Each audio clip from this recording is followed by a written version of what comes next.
We're continuing to follow a disturbing case of animal cruelty out of Youngstown after 3 children are accused of stabbing a dog over the weekend. It happened Sunday in the backyard of a home on Helena Avenue, and we do want to warn you, the details of this story are disturbing. We are told the dog named Nico was bleeding so badly he had to be taken to an animal hospital in Girard, then moved to Akron for further treatment. At this hour, there's no word on if he will survive or his exact condition. Animal agents say what makes the case so disturbing is that the suspects involved are 5, 7, and 12 years old. In most animal cruelty cases, the suspects are charged and prosecuted for their alleged actions. But since these suspects are also extremely young, where does the legal process go from here? Sydney Canty spoke with the Mahoning County Sheriff's Office to find those answers for us, as well as a doctor on how these kids can still be helped. Sydney?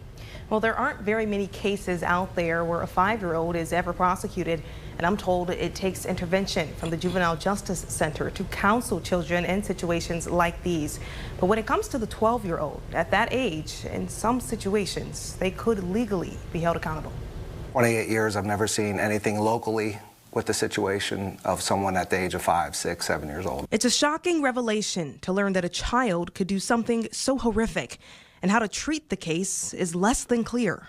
In many states, the age of criminality is 12 years old or more. So individuals that do commit crimes that are underneath the age of 12, rarely is prosecution brought to them. It's usually a system throughout the juvenile court system which takes them down a path of learning and why it was wrong. Now, when it comes down to the psychology behind young children committing such a serious crime, an expert tells me well-rounded treatment is what's going to be key here, and that the parenting is a significant aspect. When a 2 or 3 or 5-year-old or 7-year-old is referred to me with these behaviors, I work with the parents and send a very strong message to them that you need to intercede now, because these behaviors are going to get worse. Your child's going to get bigger. You know, you can manage them physically now, but as they get bigger, it's going to be more difficult. And it might be necessary to intervene in more ways than one. But it depends on what kind of environmental changes can you make. How can you change how you parent? How can you change what happens in the school?